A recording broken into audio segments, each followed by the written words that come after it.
Bonsoir mes petites étoiles, bonsoir les belles âmes, c'est l'heure de la petite bulle de bonheur, notre deuxième rendez-vous quotidien. Donc je vous retrouve pour 5 minutes où on va aller voir du côté du petit oracle de Steph, ce petit oracle doudou par Stéphanie Gras. On va aller voir un petit peu ce qu'on nous conseille pour ce soir, le petit exercice qui va bien avec. En général ce sont des exercices créatifs. Je vous invite à vous installer, prendre confortablement ce qui vient vers vous, que vous l'ayez conscientisé ou pas. Le message qui arrive, c'est un message dont vous avez besoin. Donc, soit ça va venir confirmer quelque chose, vous faire découvrir quelque chose, peu importe. Mais en tout cas, ça vient vers vous et c'est important que vous en preniez conscience. Donc, j'explique tout brièvement quand même pour les belles âmes qui arriveraient ce soir et qui ne sauraient pas du tout ce que c'est que la petite bulle de bonheur. C'est une guidance très courte puisque je prends en général 1 à 2 cartes, pas plus. On regarde ensemble la signification et puis on va voir du côté des exercices de sagesse créative. Et puis on se retrouve le matin, 10 minutes, pour la petite bulle de bien-être. Donc ce sont des petites bulles que vous pouvez découvrir séparément, conjointement, c'est à vous de voir. Et en tout cas, vous les découvrez quand vous en avez besoin. Donc voilà, bienvenue sur ce nouveau format du choix du papillon. Vous êtes avec moi, on se retrouvera aussi demain exceptionnellement sur les réseaux pour un tirage à 3 choix. C'est la nouvelle lune en poisson, donc on viendra voir les énergies déjà qu'elle va développer. Et puis on verra dans le domaine sentimental, professionnel et relationnel ce qu'elle nous amène. Donc on se retrouve demain sur les réseaux, donc n'oubliez pas de vous abonner ici sur cette chaîne, de vous abonner aussi au réseau, de manière à pouvoir être notifié dès qu'il y a une nouvelle publication et ainsi pouvoir en savoir davantage. Alors c'est parti, on va prendre le petit oracle de Steph. Je bascule tout simplement pour que vous puissiez voir le tapis de guidance qui est ici. Voilà. On est parti, on va aller voir ce qui vient vers nous pour cette bulle de bonheur. Qu'est-ce qui vient vers mes petites étoiles? Qu'est-ce qui vient vers les belles âmes? Visiblement, celle-ci veut venir. Hop. Y a-t-il une autre carte qui veuille se démarquer, venir pour nous dire quelque chose? Oui. Alors, la première à se retourner, c'est cette carte-ci. Une jolie petite fille rousse avec du vert. Donc moi, tout de suite, je pense à l'Irlande. Voilà, tout simplement. C'est à ça que ça me fait penser. Le chiffre 9 que vous voyez en haut de la carte en numérologie, c'est une fin.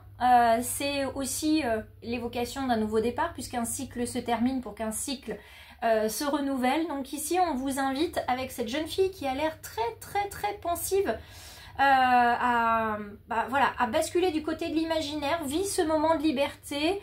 Là, on est dans l'ennui, on est un peu en statu quo. Là, on l'a vu aussi.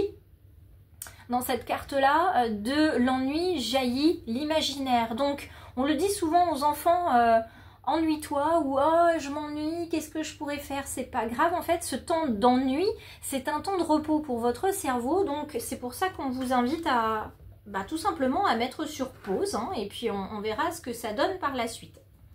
On regarde ici. Alors, n'arrête jamais de rêver. Regardez bien, c'est assez drôle d'avoir ces deux cartes. Hein. C'est exactement la même position, le visage dans les mains, le regard qui n'est pas là en fait. Le regard qui n'est qu'un reflet de l'âme. Et vous avez d'un côté un ennui, de l'autre côté on vous dit de ne jamais arrêter de rêver. Comme quoi, quand on s'ennuie, entre guillemets, on laisse voguer notre imaginaire et on va du côté de nos rêves, de nos souhaits, de ce qu'on aurait pu être, de ce qu'on aurait pu faire. Et est-ce que c'est complètement fini, ce qu'on peut faire, ce qu'on peut être? Je ne pense pas. Je pense qu'on peut être et on peut faire ce qu'on a envie de faire à partir du moment où on s'en donne les moyens et que surtout on reste honnête envers soi-même et fidèle à nos valeurs. Donc on va juste aller regarder très rapidement du côté des cartes de la sagesse donc créative pour savoir un petit peu où on en est.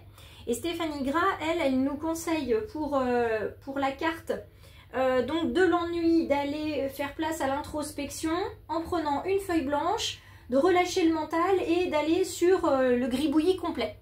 D'accord? Vous savez, un petit peu comme si c'était les mandalas sur lesquels on pouvait faire tourner les crayons.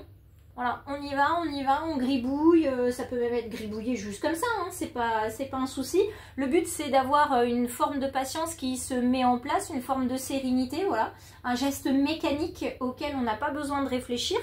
Et du côté de la carte, de l'autre carte, de la carte des rêves, on nous invite à cette fois-ci à penser à nos rêves. Alors soit un journal dans lequel on écrit ses rêves, avant tel âge j'aimerais faire ça, un petit peu à la Daniel Pennac, où on écrit tout ce qu'on aimerait faire, ou alors eh bien, on va sur l'installation des objectifs, on écrit voilà mon objectif à long terme, à court terme, et puis pourquoi pas un joli tableau de visualisation avec soit un tableau blanc sur lequel vous allez pouvoir coller ce que vous voulez.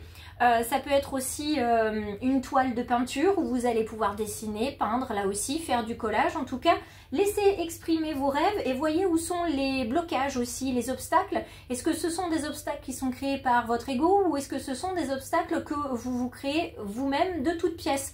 En tout cas, laissez libre cours à votre imaginaire ce soir dans votre petite bulle de bonheur. J'ai apprécié ce temps passé avec vous, j'espère que vous l'avez apprécié également. N'hésitez pas à m'en dire plus en commentaire et partagez la bulle de bonheur si vous pensez que quelqu'un peut en avoir besoin.